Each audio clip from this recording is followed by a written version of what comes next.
नमस्कार. आज आपण एका अशा लोकप्रिय संकल्पनेबद्दल बोलणार आहोत जिने खरं तर जगभरातील लाखो लोकांना प्रभावित केलं आहे. हो, द सिक्रेट.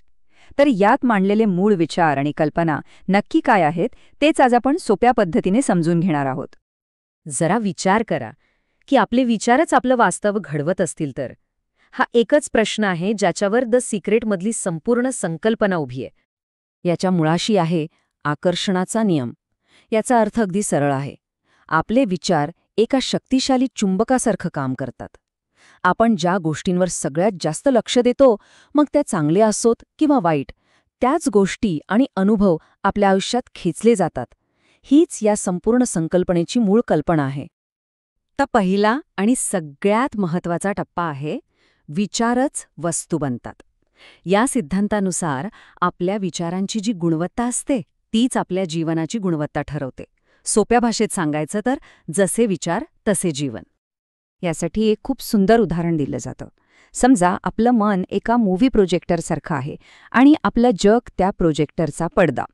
आता जर आपण फिल्म म्हणजेच आपले विचार बदलले तर आपल्या आयुष्याचा अख्खा चित्रपट आपोआप बदलतो. यावरून विचारांची ताकद किती मोठी आहे हे अगदी स्पष्ट होतं. इथे दृष्टिकोनात एक मोठा बदल दिसतो. जुनी मानसिकता काय सांगते की आयुष्य आपल्या सोबत घडतं, म्हणजे आपण परिस्थितीचे बळी आहोत. पण नवीन मानसिकता सांगते की आयुष्य आपल्याद्वारे घडतं, म्हणजे आपण परिस्थितीचे निर्माते आहोत. हाच तो महत्त्वाचा बदल आहे जो द सिक्रेटमध्ये सुचवला गेला आहे. ह्या सगळ्या भागाचा सार अगदी सोपा आहे. आपण ज्या गोष्टीवर लक्ष केंद्रित करतो तीच गोष्ट विस्तारते. जर सकारात्मकतेवर लक्ष दिलं तर ती वाढेल आणि नकळतपणे जरी नकारात्मक गोष्टींवर लक्ष दिलं तरी त्याही वाढतील. चला, आता आपण आकर्षणाच्या नियमाच्या प्रत्यक्ष वापराकडे वळूया.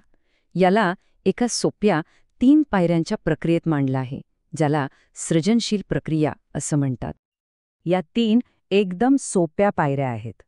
मागा, विश्वास ठेवा आणि प्राप्त करा. हीच ती प्रक्रिया आहे ज्याद्वारे जाणीवपूर्वक काहीही निर्माण करता येतं असं मानलं जातं. चला, प्रत्येक पायरीला जरा जवळून पाहूया. पहिली पायरी आहे मागा. याचा अर्थ आपल्याला नेमकं काय हवं आहे हे अगदी स्पष्टपणे ठरवा. त्यात जराही गोंधळ नको. इच्छा जितकी स्पष्ट आणि नेमकी असेल तितकाच आपला उद्देश शक्तिशाली बनतो. दुसरी पायरी आहे विश्वास ठेवा. तुम्ही जे काही मागितलं आहे ते तुमच्यापर्यंत पोहोचणारच आहे यावर पूर्ण आणि ठाम विश्वास ठेवा. विश्वास एक स्पष्ट सिग्नल पाठवतो, तर शंका त्यात अडथळा आणते. म्हणून विश्वास पक्का असणं खूप महत्त्वाचं आहे.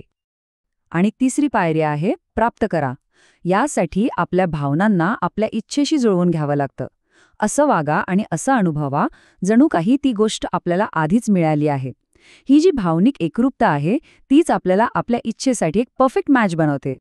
बरं, आता पाहूया ती 2 साधनं जी या सर्जनशील प्रक्रियेला अजूनच शक्तिशाली बनवतात. ही 2 अत्यंत प्रभावी साधनं आहेत. एक म्हणजे कृतज्ञता आणि दुसरं व्हिज्युअलायझेशन म्हणजेच मानसिक चित्रण. कृतज्ञता हे एक खूप शक्तिशाली भावनिक साधन आहे. ते आपली मानसिक स्थिती क्षणात बदलतं. जेव्हा आपण आपल्याकडे जे आहे त्याबद्दल कृतज्ञ असतो तेव्हा आपलं लक्ष कमतरतेवरून समृद्धीकडे वळतं. कृतज्ञतेचे खूप फायदे सांगितले जातात. ती आपली ऊर्जा बदलते.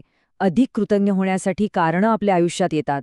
समस्यांमधून बाहेर पडायला मदत होते आणि आपलं मन चांगल्या गोष्टी शोधायला शिकतं. म्हणूनच याला समृद्धीची भाषा असंही म्हणतात. दुसरं साधन आहे व्हिज्युअलायझेशन आणि यासाठी एक सोपं सूत्र आहे. मानसिक चित्रण अधिक भावना बरोबर प्रकटीकरण. याचा अर्थ काय? तर फक्त डोळ्यासमोर चित्र उभं करणं पुरेसं नाही, त्यासोबत तीव्र भावना जोडणंही तितकंच महत्त्वाचं आहे. हे सूत्र अगदी बरोबर स्पष्ट करतं की भावनाच आपल्या कल्पनेला खरी ताकद देतात. भावना म्हणजे काय? तर गतिमान ऊर्जा. आपण जितक्या तीव्रतेने सकारात्मक भावना अनुभवतो तितकीच प्रचंड ऊर्जा आपल्या स्वप्नाला मिळते. आता पाहूया की आकर्षणाचा नियम आयुष्यातल्या 3 महत्त्वाच्या क्षेत्रांमध्ये कसा लागू होतो: आरोग्य, संपत्ती आणि नातेसंबंध. आरोग्याच्या बाबतीत असं म्हटलं जातं की निरोगीपणावर लक्ष केंद्रित केल्याने निरोगीपणा आकर्षित होतो. आपल्या शरीराबद्दल कृतज्ञता व्यक्त करणं हे एका शक्तिशाली औषधासारखं आहे. अर्थात हे वैद्यकीय उपचारांना पर्याय नाही, पण त्याला पूरक म्हणून एक सकारात्मक मानसिकता तयार करण्यावर यात भर दिला जातो.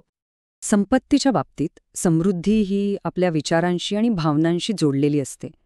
कमतरतेच्या विचारांऐवजी विपुलतेचे विचार मनात आणावेत. आपल्याकडे येणाऱ्या प्रत्येक पैशाबद्दल कृतज्ञता बाळगावी, कारण यामुळे आपण अधिक संपत्तीसाठी तयार होतो असं मानलं जातं. आणि नातेसंबंधांच्या बाबतीत सारखी ऊर्जा सारख्या ऊर्जेला आकर्षित करते हा नियम लागू होतो. जर आपल्याला प्रेम, दया आणि आदर हवा असेल तर आधी स्वतःमधून ते गुण बाहेर पसरावे लागतील आणि याची सुरुवात होते स्वतःवर प्रेम करण्यापासून. आता आपण आपल्या शेवटच्या भागात आलो आहोत, जिथे आपण या सगळ्या संकल्पनांना आपल्या रोजच्या जीवनाचा भाग कसं बनवायचं यावर लक्ष केंद्रित करणार आहोत. यासाठी काही रोजच्या सवयी लावता येतात. सकाळची सुरुवात कृतज्ञतेने करा. आपल्या मनाची एका बागेप्रमाणे काळजी घ्या आणि त्यात फक्त सकारात्मक विचारच पेरा. आपल्या भावनांना मार्गदर्शक म्हणून वापरा आणि जेव्हा आतून एखादी प्रेरणा मिळेल तेव्हा त्यानुसार कृती करा. शेवटी या सगळ्याचं अंतिम ध्येय आयुष्यावर नियंत्रण मिळवणं नाही, तर सकारात्मक विचार आणि भावनांच्या माध्यमातनं जीवनासोबत सहनिर्मिती करणं आहे. हा नियंत्रणाचा नाही, तर एका सुंदर भागीदारीचा दृष्टिकोन आहे. तर मग या संपूर्ण चर्चेनंतर एक विचार करायला लावणारा प्रश्न उरतो. जर आपलं मन एक बाग असेल तर आज आपण त्यात काय पेरणार आहोत?